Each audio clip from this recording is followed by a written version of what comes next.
Big boss హౌస్లో ఉండాలని అంటే మా చేతుల్లో ఏమీ లేదు. మొత్తం ఆడియన్స్ చేతుల్లోనే ఉంటుంది.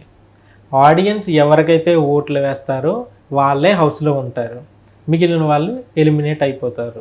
ఇది మొదటి నుంచి కూడా హోస్ట్ నాగార్జున అంటే ఫస్ట్ సీజన్లో ఎన్టీఆర్ కానీ, సెకండ్ సీజన్లో నాని కానీ, ఆ తర్వాత ఓటీటీతో కలిపి మొత్తం 7 సీజన్లకి హోస్టింగ్ చేసిన నాగార్జున కానీ చెప్పే మాట ఇది. అని అంటే ప్రతి వారం బిగ్ బాస్ హౌస్లో నామినేషన్ జరుగుతుంటాయి. నామినేషన్లో ఉన్న వాళ్ళందరినీ కూడా ఎలిమినేషన్ ఓటింగ్కి వెళ్తారు. ఓటింగ్లో తక్కువ వచ్చిన అంటే వాళ్ళు చెప్పేది తక్కువ వచ్చిన ఓట్లు జనం ఎవరికైతే తక్కువ ఓట్లు వచ్చినాయో వాళ్ళని ఎలిమినేట్ చేస్తామని చెప్పేసి చెప్పే మాట. అని అంటే ఇక్కడ హౌస్లో ఉండాలని అంటే ఒకవేళ విన్నర్ విషయంలో కూడా ఎవరికి ఎక్కువ ఓట్లు పడినాయో అతన్నే విన్నర్ చేస్తామని చెప్పే మాట. కానీ నిన్న జరిగిన నామినేషన్స్ ఇష్యూలో కానీ లేదనంటే ఎలిమినేషన్ ఇష్యూలో కానీ చూస్తే శేఖర్ భాషని జనం ఆడియన్స్ ఓట్లతోటే గెలుస్తారు అని చెప్పేసి చెప్పిన నాగార్జున మాట నిన్న క్లియర్గా తప్పారనేది అది నిజము కాదని చెప్పేసి నిన్నటితో తేలిపోయింది. ఎందుకు అని అంటే నిన్న ఎవరైతే జనం ఓట్లు వేస్తారని చెప్పారో మొదట 6గురిని సేవ్ చేసుకుంటూ వెళ్ళారని, కానీ ఇద్దరిని మాత్రం మీ ఆడియన్స్తో మాకు పని లేదు, ఆడియన్స్ ఓట్లు కాదు మాకు కావాల్సింది, హౌస్లో ఎవరైతే కంటెస్టెంట్లు ఉన్నారో వాళ్ళది మాకు ఇంపార్టెంట్ అంటే వాళ్ళకంటే మాకు కంటెస్టెంట్లు చెప్పిన ఈ చెత్త రీజన్సే ఎక్కువ అని చెప్పేసి వాళ్ళ నిర్ణయం ప్రకారం నిన్న శేఖర్ భాషని ఎలిమినేట్ చేశారు. సరే అతను ఎందుకు ఎలిమినేట్ చేశారు, అదంతా ఒక స్క్రిప్ట్ ప్రకారం జరిగిందా లేదనంటే కావాలని అతన్ని ఎలిమినేట్ చేశారా, నిజంగానే ఓట్లు అతనికి తక్కువ వచ్చినాయా, ఇవన్నీ పక్కన పెడితే అసలు బిగ్ బాస్కి ఓట్లు వేసే వాళ్ళు కూడా చాలా జాగ్రత్తగా ఆలోచించాల్సిన విషయం ఇది. కొంచెం సీరియస్గా, ఎందుకనంటే బయట కూడా ఈ బిగ్ బాస్ సీజన్ ప్రారంభమైన ప్రతిసారి కూడా వాళ్ళని సపోర్ట్ చేసేవాళ్ళు ఎవరినైతే సపోర్ట్ చేస్తున్నారో వాళ్ళని హైప్ చేసుకోవడం కోసం తమకు ఇష్టం లేని కంటెస్టెంట్లని దారుణంగా దూషిస్తూ వాళ్ళ మీద వ్యక్తిగత దాడులు చేస్తూ లాస్ట్ సీజన్లో మనకి ఎంత అది ఏ తీవ్రత ఏ స్థాయిలోకి వెళ్ళిపోయిందో మనం చూసాం. పరిగించి భార్య పిల్లల్ని తల్లిని దారుణంగా దూషించి వ్యక్తిగతంగా వాళ్ళ కార్లను బద్దలగొట్టి వాళ్ళని పరుగులెట్టించి ప్రాణాలు దక్కితే బాగుండు అనే పరిస్థితికి అంత సీరియస్ ఇష్యూ అయిపోయింది లాస్ట్ సీజన్ దగ్గర. అంటే బిగ్ బాస్ని అంత ఓన్ చేసుకుంటున్నారు జనం అనడానికి, అంతే ఒక సినిమా పిచ్చి ఎంత ఉంటుంది ఈ బిగ్ బాస్ పిచ్చి కూడా అంతే ఉంటుంది అనడానికి ఇది ఒక రీజన్. కానీ ఈ ఓటింగ్ విషయంలోనే ఈ ఓటింగ్ని బట్టే జరుగుతుంది ఎలిమినేషన్ అనేది మొదటి నుంచి చెప్పుకొస్తున్నమాట. అందులో నిజం కాదు, ఇది పచ్చి అబద్ధం అనే దాన్ని స్వయంగా నిన్న నాగార్జున తీసుకున్న నిర్ణయంతో క్లారిటీ అయిపోయింది. కానీ హౌస్లోకి ఇంతకుముందు మన సీజన్ 1 2017లో సీజన్ 1 స్టార్ట్ అయిన దగ్గర నుంచి ఇప్పుడు ఈ సీజన్ 8వ సీజన్ వరకు కూడా కాస్తో కూస్తో ఓటింగ్ను బట్టి ఎలిమినేషన్ అనే ప్రక్రియ జరుగుతుంది, విన్నర్ని ప్రకటిస్తారు అనేది జరుగుతుంది అని అంటే అందరూ నమ్మకపోయినా కొందరైనా నమ్ముతున్నారు అని అంటే ఈ ఓటింగ్లో అప్పుడప్పుడైనా ఒక ఆడియన్స్ అని అనుకున్నప్పుడు వాళ్ళు ఎలిమినేట్ అనుకున్న వాళ్ళు ఎలిమినేట్ అయినప్పుడు ఇలాగా కరెక్టే ఈ ఓటింగ్ అనే వాళ్ళు అందరూ కాకపోయినా కొందరైనా నమ్ముతున్నారు. కానీ నిన్న ఆ ఆశలపై కూడా నీళ్లు జల్లేశారు.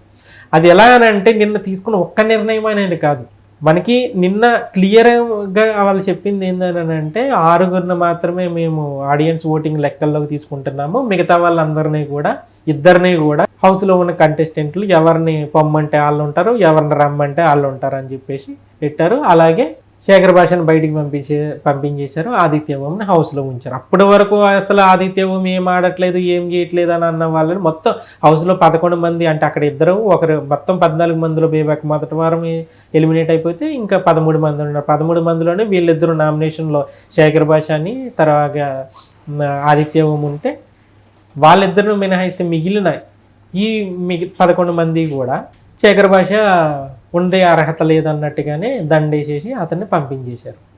అంటే ఇక్కడ మనకి క్లియర్గా ఓటింగ్ ప్రకారం జరిగిందా లేదా ఏంది అనేది క్లియర్గా మనకు తెలిసిపోతుంది. కానీ మనం ఒకసారి అసలు ఓట్లు వేసే వాళ్ళు మెయిన్ అబ్జర్వ్ చేయాల్సిన విషయం ఏంటని అంటే బిగ్ బాస్ ఓటింగ్ని ఎంతవరకు పరిగణనలోకి తీసుకుంటున్నారు, బిగ్ బాస్ ఓటింగ్ అనేది నిబద్ధతగా జరుగుతుందా లేదా అని అంటే హౌస్లోకి వెళ్ళిన ఒక సీజన్ 1 నుంచి ఈ సీజన్ 8వ సీజన్ ఓటీటీ మొత్తం 9 సీజన్లో చూసుకున్నారంటే ప్రతి వారం ఓటింగ్ జరుగుతుంటాయి, ఎలిమినేషన్ ఒకరిని పంపించేస్తుంటారు. విన్నర్ని కూడా నిర్ణయించేది ఆడియన్స్ ఓటింగ్ని బట్టే అనేది ఒక భ్రమలో ఉన్నారు అని అనటానికి ప్రత్యేకమైన ఉదాహరణ ఏంది అని అంటే, ఇప్పటి వరకు హౌస్లోకి వెళ్ళొచ్చిన ఏ కంటెస్టెంట్ కూడా ఓటింగ్కి సంబంధించి కానీ లేదనంటే ఎలిమినేషన్కి సంబంధించి కానీ విన్నర్కి సంబంధించి కానీ వాళ్ళకి ఏమో తెలీదు అన్నట్టుగానే మాట్లాడారు. కానీ ఎవరు కూడా ఈ ఎలిమినేషను ఖచ్చితంగా ఓటింగ్ని బట్టే జరుగుతుందని చెప్పిన సందర్భం అయితే లేదు. అంటే డైరెక్ట్గానే ఎందుకనంటే వాళ్ళ నిబంధనలను అతిక్రమించినట్టు అవుతుంది కాబట్టి ఎవరు ఓపెన్ అయ్యి చెప్పింది లేదు. కానీ ఇక్కడ ఓటింగ్ నిష్పక్షపాతంగా జరగట్లేదు, ఒక ఫేక్ ఎలిమినేషన్ జరుగుతుంది అని అనటానికి ఇక్కడ ప్రత్యేకమైన ఉదాహరణ మీ ముందు కూడా తీసుకొస్తున్నా. మనం 2017లో మనకి బిగ్ బాస్ సీజన్ 1 స్టార్ట్ అయ్యింది. సీజన్ 1 స్టార్ట్ అయితే అందులో మొత్తం 14 మంది ఈ సీజన్లో ఎలాగైతే కంటెస్టెంట్లు వెళ్ళారో అలాగే స్టార్టింగ్లో 14 మంది కంటెస్టెంట్లు వెళ్ళారు. ఫస్ట్ వారు ఎలిమినేట్ అయిన వాళ్ళు జ్యోతి ఎలిమినేట్ అయ్యింది.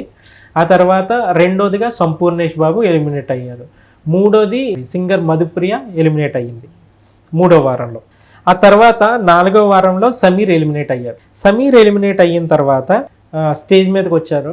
స్టేజ్ మీదకి వచ్చిన తర్వాత సమీర్ ఎన్టీఆర్కి బాగా క్లోజ్ ఫ్రెండ్. అప్పుడు ఆ ఫ్రెండ్షిప్ తోటే అతను కంటెస్టెంట్గా కూడా వచ్చారు. సరే అతను ఎలా వచ్చాడు అనేది పక్కన పెడితే వచ్చాడు. ఆయన వచ్చిన తర్వాత 4వ కంటెస్టెంట్గా అతను 4వ వారంలో ఎలిమినేట్ అయ్యారు. సమీర్ యు ఆర్ ఎలిమినేటెడ్ అని అనగానే ఆయన ఏదో ప్రపంచం జయించినట్టుగా చాలా హ్యాపీ ఫీల్ అయిపోయి నన్ను ఎలిమినేట్ చేసిన ఓట్లేసి నన్ను ఎలిమినేట్ చేసిన ఆడియన్స్ అందరికీ చాలా థ్యాంక్స్ అని చెప్పేసి ఒక మాట అన్నారు. సరే ఆయన ఎలిమినేట్ అయిపోయారు, అంతా అయిపోయింది.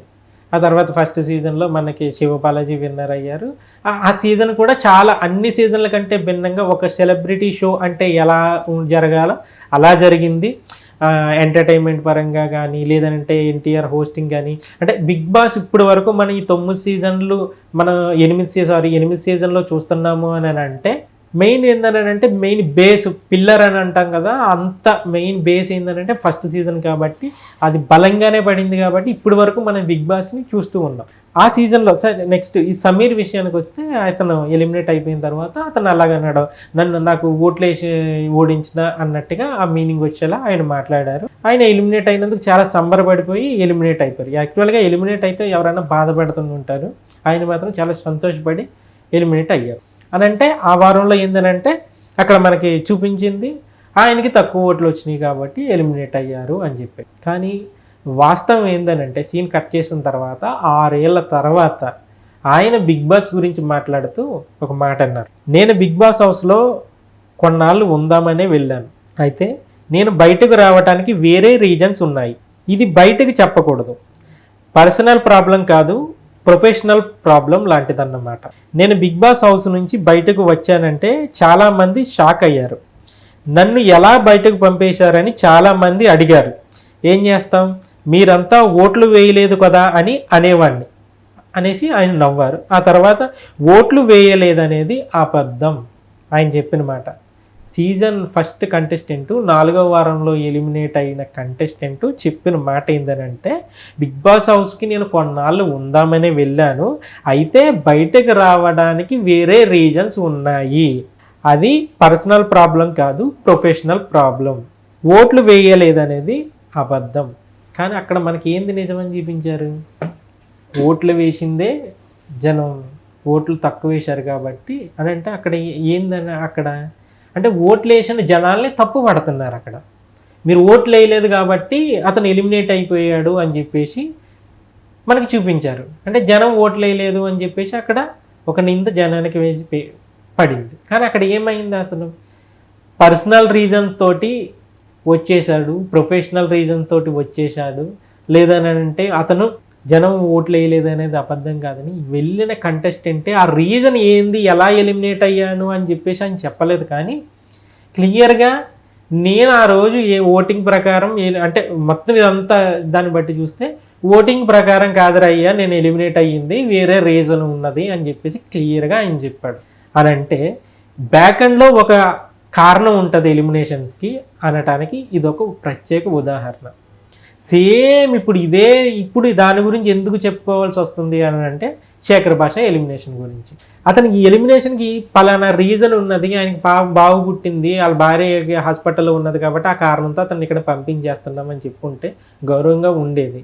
ఓటింగ్ మీద కొంచెం ఎంతో కొంత క్రెడిబిలిటీ దక్కేది. కానీ ఇప్పుడు ఓట్ల కోసం చొక్కాలు చింపుకొని వాళ్ళకి ఈ ఓటింగ్ కోసం కంటెస్టెంట్లకి వీటి కోసం చెప్పేది ఏందని అంటే ఓటింగ్ అనేది ఫేకు అనే విషయం క్లియర్గా ఈ ఉదాహరణతోటి మీరు అర్థం చేసుకోవచ్చు. ఎందుకనంటే సీజన్ 1లో 4వ వారంలో ఎలిమినేట్ అయిన కంటెస్టెంటే ఇది ఓటింగ్ ప్రకారం కాదు అని చెప్పేసి ఇండైరెక్ట్గా చెప్పిన మాట. మనకి కానీ చూపించింది మాత్రం ఏంది, ఈ మాట ఆయన వెంటనే హౌస్ నుంచి వచ్చిన తర్వాత చెప్పలే, ఒక 4-5 ఏళ్ళు అయిన తర్వాత చెప్పిన మాట ఇది. అని అంటే అక్కడ ఓటింగ్ కోసం మీరు ఎంత చింపుకొని లేదనంటే మావోడు ఆడోడు ఈడోడు అని చెప్పేసి మనకి రకరకాలుగా ఫ్యాన్ పేజీలు వచ్చేసి ఆర్మీలు వచ్చేసి ఈ రకరకాల గందరగోళము సోషల్ మీడియా వార్లు దూషణలు కొట్లాట్లు ఇవన్నీ చేసుకుంటున్నారు కదా. అసలు ఈ ఓటింగే ఫేకు అనేది ఈ ఉదాహరణతోటి మనకి తేలింది. కాబట్టి వచ్చే వారం నుంచి అసలు నిజంగానే ఓటింగ్ వెయ్యాలా లేదా అనేది మీ చేతుల్లోనే ఉంది.